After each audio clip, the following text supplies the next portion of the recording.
and in fact, all of these fine organizations, the Friends of TAM, the San Francisco Amateur Astronomers, and Wonderfest, you can find online. All right.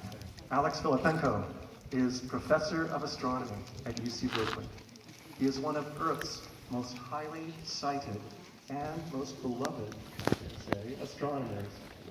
By highly cited, I mean that thousands of other astronomers refer to Professor Filippenko's work in order to do their work. By beloved, I mean that, well, just stick around, you'll see. Professor Filippenko has won more awards for his research and his teaching than I can shake a stick at, and I am an accomplished stick shaker. These awards include the Breakthrough Prize in Fundamental Physics, election to the National Academy of Sciences, where they are very picky, and reception of the Carl Sagan Prize for Science Popularization from Wonderfest. But prizes, what about the biggie, the Nobel Prize? Almost. Professor Filippenko was the only person to serve on both research teams that simultaneously discovered the accelerating expansion of the universe. It is a discovery worthy of the 2011 Nobel Prize in Physics. Alex appears frequently on TV documentaries. He was voted UC Berkeley's best professor a record 9 times. And especially pertinent for us tonight, he is addicted to observing total solar eclipses, having seen 15, although I understand Tinka has seen 20. 15 for Professor Filippenko so far, all around the world. So allow him to share his addiction with you tonight. Please welcome Professor Alex Filippenko.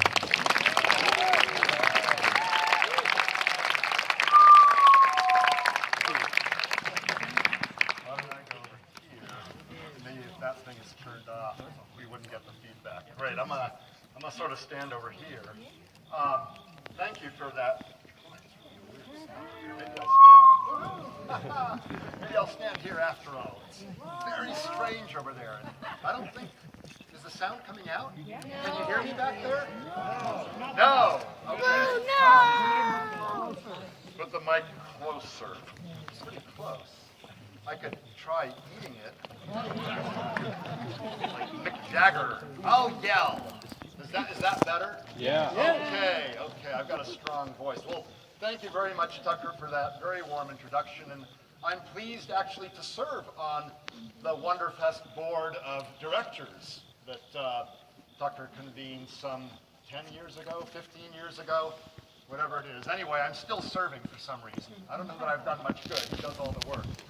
And then Tinka deserves another round of applause for starting this whole program 29 years ago. And I think I've spoken here 6 or 7 times. This might be number 7 or something. So, yeah, I come here every few years. It's just, as was said, such a wonderful environment. And you're particularly lucky today. We don't have fog. We've got a great, beautiful sky with the crescent moon up over there. I think it'll still be up by the time I'm done talking. Maybe some of you have already looked at it through the telescopes. And certainly Jupiter will be up for quite some time still. So, and lots of other things. Later the moon will set. You'll be able to see some deep sky objects. So I want to give a hand to all the amateur astronomers who brought their telescopes out here to share.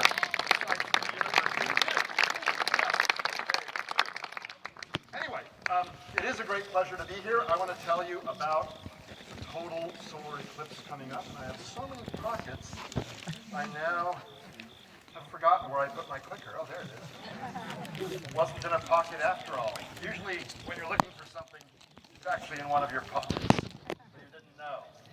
Okay, so the All-American Total Solar Eclipse coming up this August 21st, 2017.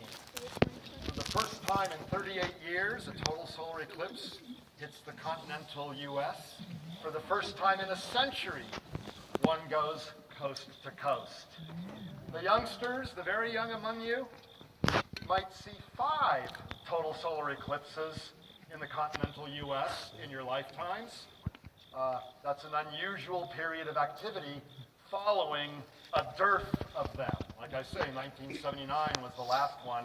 We've got one coming up this year, then April 8th, 2024, and there's a bit of a gap, and there's a few in the 30s and 40s and early 50s.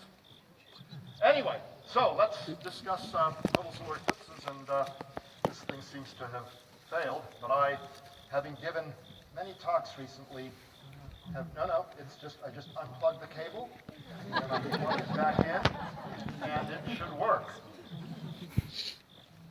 But it landed on the wrong slide. Let's just go up a little bit. Yeah, well, I give lots of talks at lots of places, so play from current slide, that should work. Okay. Yes. Oh, it really does not like that place right there. Feedback, folks, feedback. Okay, so normally you shouldn't look at the sun because it's very, very bright.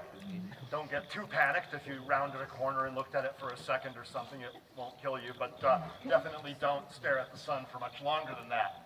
It's very, very bright, okay? It's this disk that has a very high surface brightness, okay? So even when only a little bit of the disk is showing, as I'll discuss during a partial eclipse, it's still dangerous to look at.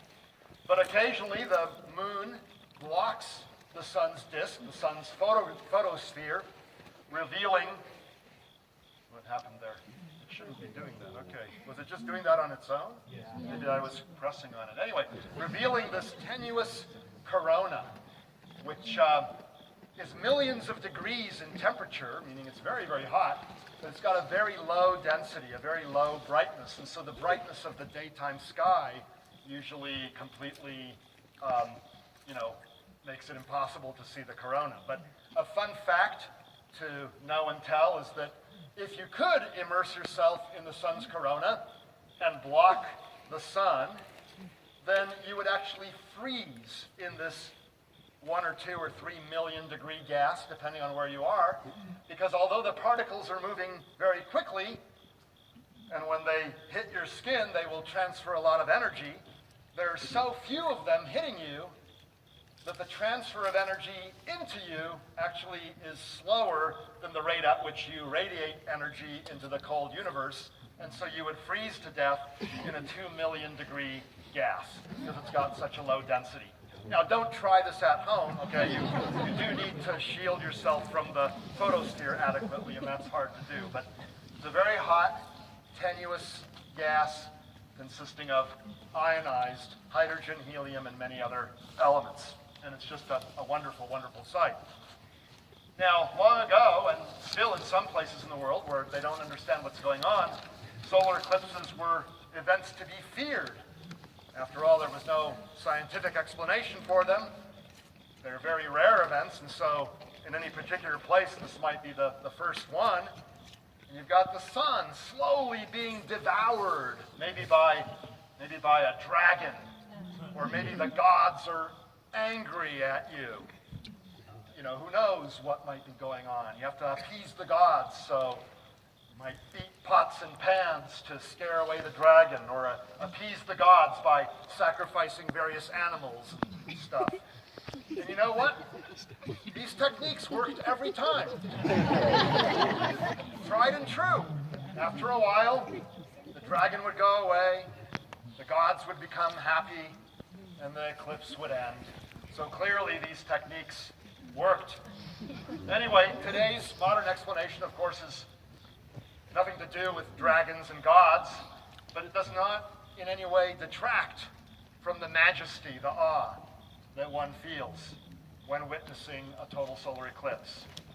And during the course of this evening, if you have not seen one, I will appear a bit nutty to you in my infusive enthusiasm for eclipses. You could say that I'm a little bit a lunatic. That's a pun, right? Lunatic. But once you've been within the path of totality, and a partial eclipse just does not cut it, folks, okay? Once you've seen a total eclipse, most people become, at least to some degree like me, some even more so. Tinka, am I correct, right? Anyone here, total solar eclipse? 95% partial does not count. Tucker, where was yours? Hawaii, 91. Yes, July 11th. I remember it well. know all the dates, August 1st, 2008, whatever. You were one of the lucky ones. Most of Hawaii was clouded out. Oh, you could barely see it. Did you see the corona? No! Oh my goodness, did you see either of the diamond rings? Oh, then you have not seen. Oh my goodness, Tucker. See, he claims that he was emotionally overcome even though he didn't see it. So how must it be if you really, no, I know what he means. Although I have a 100% success record. I choose wisely. Yes, 15 out of 15, Tucker. Follow me. That's right. Follow me. Follow, Jay Anderson on the websites and stuff. He's the supreme eclipse meteorologist. But, no, the sky became dark and you were under clouds and stuff, and it's a weird feeling. But wait till you see the diamond ring, the chromosphere, the corona, Tucker, this August. Okay, anyway, all right. So today's explanation is somewhat mundane. I already kind of gave it away. The moon blocks the sun, all right? And there's this amazing coincidence. The sun is 400 times bigger in diameter than the moon, but it's also 400 times farther away. So they appear the same size in the sky, half a degree. Now 90 degrees is going from the horizon to the zenith. 360 degrees is all the way around. So they're both half a degree, and at the risk of upsetting the speaker here, let me grab one of my props right here. Anytime you have two objects whose ratio of distances is equal to the ratio of sizes, they will appear the same size in the sky. All right, so this tennis ball is twice the diameter of the ping pong ball. If I put the tennis ball at twice the distance, they look the same size. And of course, if they're lined up perfectly collinear, then the ping pong ball blocks the tennis ball perfectly. If the ping pong ball is too far away, then it looks too small to completely cover the tennis ball. I see the outer part of the tennis ball. If it's too big, by the way, that's called an annular eclipse. There was one in Chile, for example, February 26th, just 2 months ago, in fact, almost to the day. If it's too close, the moon has an elliptical orbit around Earth, then the moon can cover the sun, but it leads to a long eclipse. But in the case of the ping pong ball, if it's too close, if it's way too close, then it more than covers the tennis ball, and so then you would cover much of the inner corona and stuff, and so that wouldn't be good. You want the two to be nearly perfectly the same size, with preferably the moon a little bit bigger, a little bit closer than it should be, in order to have the eclipse last, say, 3 or 4 or 5 minutes instead of just 30 seconds, which was my shortest eclipse. My longest was 6.5 minutes. The theoretical maximum is 7 1/3, but those are extremely rare, once every few centuries. Okay? Anyway, they look the same size in the sky, and that's a wonderful coincidence. There's no astrophysical reason that should have been the case. In fact, the moon was born very close to Earth, and in fact, early on then would have caused eclipses quite frequently, but they would have covered much of the inner corona and even the outer corona back when the moon was very close to Earth. Right around now, they're the perfect size, and the moon is gradually drifting away from Earth at about the rate at which fingernails grow, or the average rate of continental drift. All these are for different reasons, by the way. Anyway, the moon is going away from Earth, and so in about 500 million years, it will always be too far to completely cover the sun's photosphere. So you'll get these annular eclipses. So you've got about 500 million years in which to see a total one, and then it'll be all over. And by the way, we're the only place in the solar system that has this perfect alignment and the perfect sizes. Some of Jupiter's moons eclipse the sun, but they're too big, and so they more than eclipse the sun. They cover part of the corona. Plus, the sun looks only 1/5 of its size as it's visible in the Earth's sky, because Jupiter is 5 times farther away. So if aliens were to visit the solar system, Earth would be a good place for at least the opportunity to see total solar eclipses, if not the opportunity to see some strange beasts and stuff. Anyway, so the moon casts a shadow on Earth, all right? And you have this moon blocking the sun, and you see the corona. Okay, well, you might say, why can't I just block the sun with a tennis ball or a ping pong ball or a quarter or something like that? And the problem is that the sunlight has already hit Earth's atmosphere and scattered away. It scatters around, and blue is scattered better than the other colors, and so that's why you have a blue sky. But the point is that the atmosphere is bright already, and it doesn't matter if you've blocked the sun with your tennis ball near you. You have to block the sunlight before it gets to Earth's atmosphere. The moon is well outside Earth's atmosphere, so the moon can do that, a ball cannot. Okay? Okay. So here are the stages of an eclipse. Here's the sun. The sun is actually a white star, but this is through a yellow filter.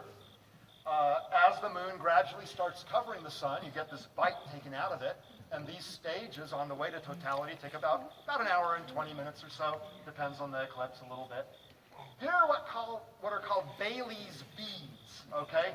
These are little beads of sunlight shining through mountain valleys on the edge of the moon. So some places the mountains block the sunlight.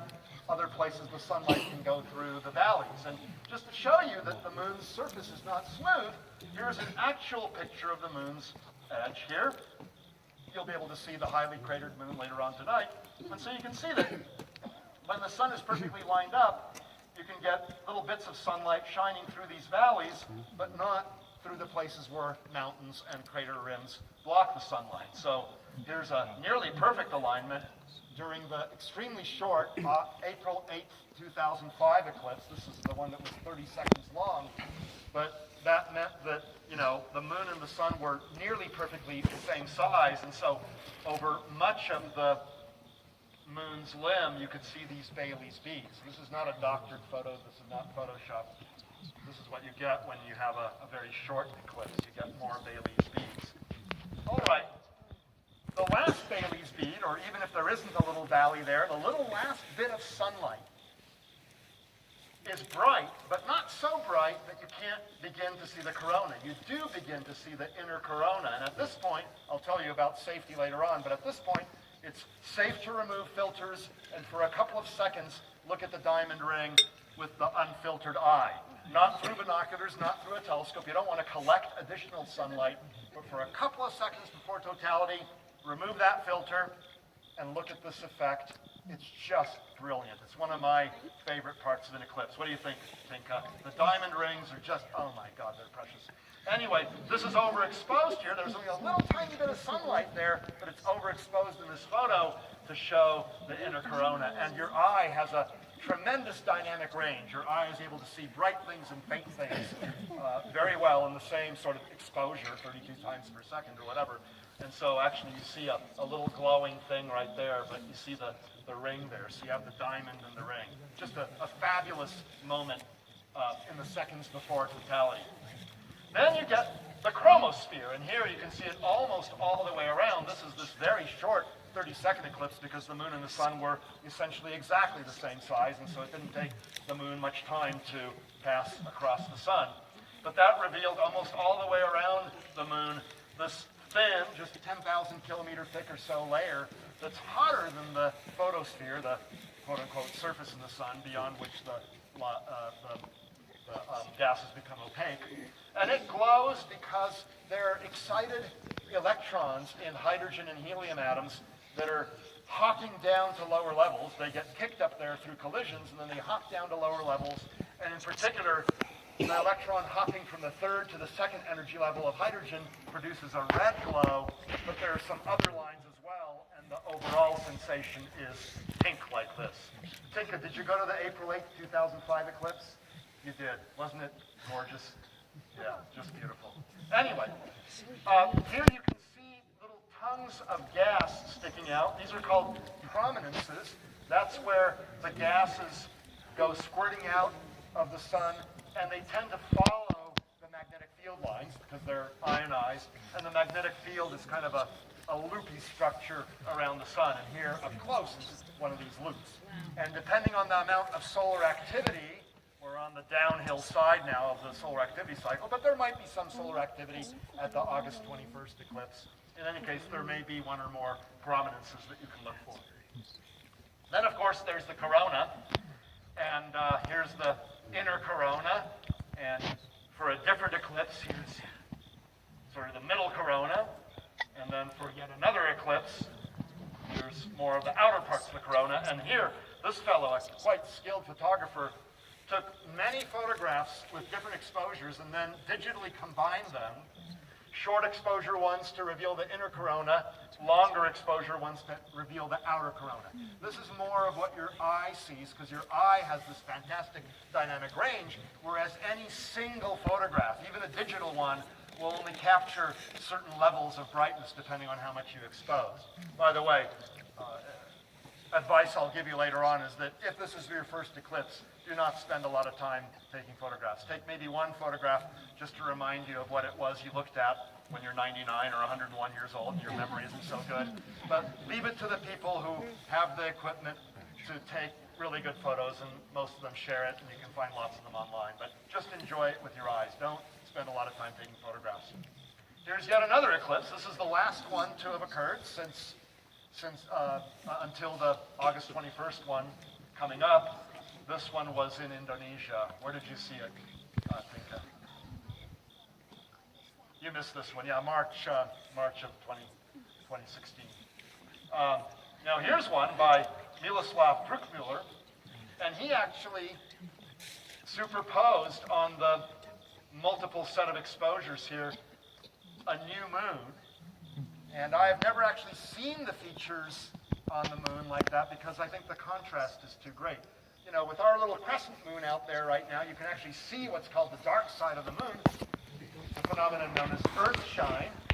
From the moon's perspective, they see a highly gibbous Earth. They see a lot of sunlight being reflected off Earth. That sunlight comes back to the moon, or comes to the moon and then reflects off and back to us. And so you see some earthshine. But during a total solar eclipse, I have never actually seen the features of the moon. The sun looks like a black hole in the sky. But this fellow took a number of different exposures, captured the new moon, and superposed it here, in addition to many, many exposures that showed the inner corona and the outer corona, and even the stars that come out. Now, not a lot of stars will come out to your naked eye, but some stars will come out. It'll be not this dark by any measure, but it'll be kind of some shade of twilight, depending on exactly where you are, how many dust particles and aerosols there might be in the air, how close you are to the edge of the shadow. Many, many variables dictate how dark the sky will end up becoming for you. But it will be dark, especially in the direction toward the sun. And here you can see what's called the shadow cone. This is the shadow, which is sort of a cylinder. I mean, it's a cone coming down toward us, but our atmosphere is so thin that it's really a good approximation is that it's a cylinder coming through Earth's atmosphere. But just like when you're standing on parallel railroad tracks, they appear to come and diverge from a vanishing point, so too that cylindrical shadow will appear to have this kind of divergent structure. All around you, you will see 360 degrees twilight sky colors. Because all around you, not more than 30 or 40 miles away, there's a place where the people, the atmosphere, is not 100% eclipse. It's 99% eclipse, so there's a little bit of light shining down, and then it scatters off the air, and it comes toward you, and the violets, blues, and greens get absorbed and scattered more easily than the yellows, oranges, and reds, and so you get the colors of sunset all around you. Because as you'll see in some satellite photos I'll show in a few minutes, the shadow is this little circle or this ellipse, depending on where you are on the path. And it's not very wide, and so anywhere you look, you're looking toward places where some sunlight is directly hitting those places and filtering toward you. This is not a 360-degree view, but it's a fairly wide-angle view. Stars will come out. I wouldn't spend a lot of time figuring out what is the faintest star you can see during the eclipse. I actually have a friend who spends part of the time trying to figure out what is the faintest star you can see, and you only have a few precious minutes. You'll notice a few bright planets, probably Jupiter, Venus. Venus is always very obvious because it's never very far from the sun. Anyway, but you'll see some bright stars depending on the season. This is not the upcoming eclipse. This is the July 11th, 2010 eclipse. But anyway, so all too soon, totality will be over. And really, you snooze, you lose. It's a couple of minutes long, folks, all right? Go to the bathroom well before totality. The excitement will build up, I kid you not. If you travel far to a different time zone, set your clock. Make sure that if it's a satellite clock, that it worked, you weren't on airplane mode or something like that. Seriously, I was in Mexico for the 91 eclipse, and there were people yucking it up in the bar, and they completely missed the eclipse. They did not know what time it was. Anyway, the chromosphere will start coming out again. You'll get the diamond ring, short exposure, longer exposure, okay? And then the eclipse will unfold for the next hour and 20 minutes or so. And most people don't care. Everyone's just kind of like having Corona beers and Mai Tais and things like that. But some people find it a deeply personal and private experience. They will not want to be bothered and hassled throughout the whole 3 hours of the eclipse, partial and total. And so, of course, respect their wishes. But most people, for the outgoing partial phases after the first few minutes, don't care anymore. And occasionally they'll take a look through their filters at the sun and convince themselves that the eclipse is progressing just as the astronomers said it would. It's always reassuring to see that, okay? Anyway, here's the whole thing, and this is from the Indonesia-Malaysia eclipse of 2016. We went with some friends who are really good photographers, so you see why I don't take photographs. And by the way, they have things set up, so if they have computers running the show, they know exactly what time it is. They've got all their exposures pre-planned so they can just stand there and enjoy the eclipse and not fiddle around with their computers and their cameras. They're professionals. And I've forgotten what that thing is called, but it's very rare to see one of those things. Anyway, here's the full 3 hours, all right? And it's not a lemur. It's something beginning with a T. No, it's not one of those either. Something I've never heard of before. What's that? Maybe it's one of those. Does that begin with a T? No. Anyway, whatever it is. It was posing. That wasn't taken at the same time, by the way. So I don't think I have to tell this audience that these photographs can be easily doctored. Anyway, if you can't make it to totality, watch the partial eclipse. I'll tell you about that in a few minutes. But my first total eclipse was February 26, 1979, the last one to have been on the continental U.S. There were very few photographs. There were no digital photographs. There weren't these composite exposures showing you inner and outer corona. Very few people had seen one. People didn't go around giving talks about them. So I was completely unprepared. I sometimes worry that by giving these talks before eclipses, I ruin it for you. So if you're afraid I'm going to ruin it for you, you're welcome to leave now. I will not be bothered by that. I hope I'm not ruining it for you, because I can't possibly describe all that you will feel and all the sensations, okay? But I do worry a little bit. Anyway, I was a senior in college. My advisor said, hey, let's go up to Oregon. He's got some friend who has got a house in Portland, and then we'll drive to the Cascade Mountains. And I said, well, that'll be cool, but the weather forecast is just terrible in Oregon in February. He said, well, let's give it a try. So we went, and we drove from Portland in the rain at 3 in the morning, and all these people were driving toward the Cascade Mountains because the meteorologist said that if you have a snowflake's chance in hell of seeing this thing, it'll be right east of the ridge of the Cascade Mountains where there might be a break between two storms. So all these people are going to see the eclipse, and this is before eclipses even became popular. The madness that's going to exponentially go as we approach August 21st. Mark my words, okay? There's going to be a lot of publicity. Anyway, the occasional trucker was going the other direction from east to west, probably wondering, why is Portland being evacuated? Is there a war going on or something? But anyway, it was totally cloudy most of the time, but here, this is overexposed. I didn't know what I was doing, but you can kind of see that there's a bite taken out of the sun, and there was a hole in the clouds, and then the clouds covered the sun again, and we were all nervous. I must say, clouds heighten that anticipation. Yeah, they do. I say that on cruises and stuff, and people get mad at me, because I sometimes hope for some clouds, because it's just a more exciting experience. Anyway, here you can see there's still some clouds. It's kind of fuzzy, but occasionally there were these breaks. And then, just as the diamond ring was occurring, that last cloud moved away. oh my goodness, and totality. And this is, I didn't know what I was doing. I just, took a picture, and any exposure pretty much will work as long as it's on a tripod so you don't move. It was quick glance. Let me go back. Wait. Because, first, it's loud. Second, there were a couple of things I wanted to say before that came up. And that was that within 15 minutes it was completely cloudy and raining again. But we saw it. People in Goldendale, Washington saw it. We were very lucky.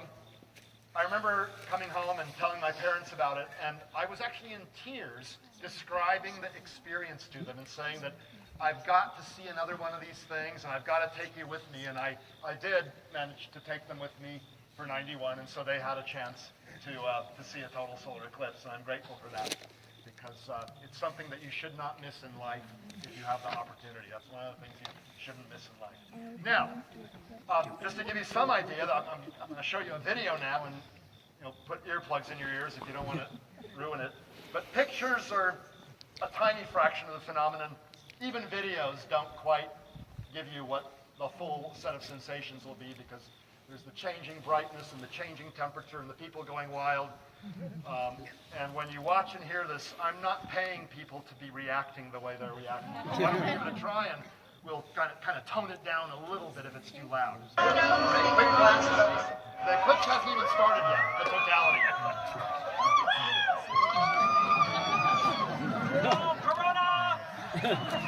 Beginning. Watch.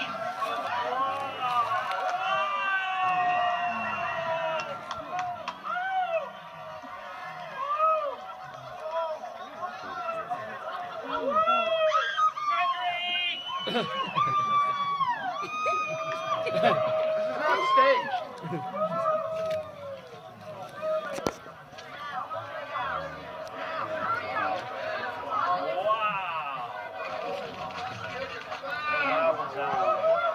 Look at the shadow cone. Shadow cone right there. That's the boundaries of the shadow. Anyway, a minute after totality, 2 minutes, this cloud parked itself in front of the sun for the next 10 minutes. Okay, so fast forward a couple of minutes. This is a pretty long one, 4 minutes, I think, 3 minutes, 3.5 minutes. So here's the end. That's the cloud that parked itself. By this point, people had settled down a little bit. You can hear the clicking of the cameras. Chromosphere in the bottom. Coming out. Diamond red.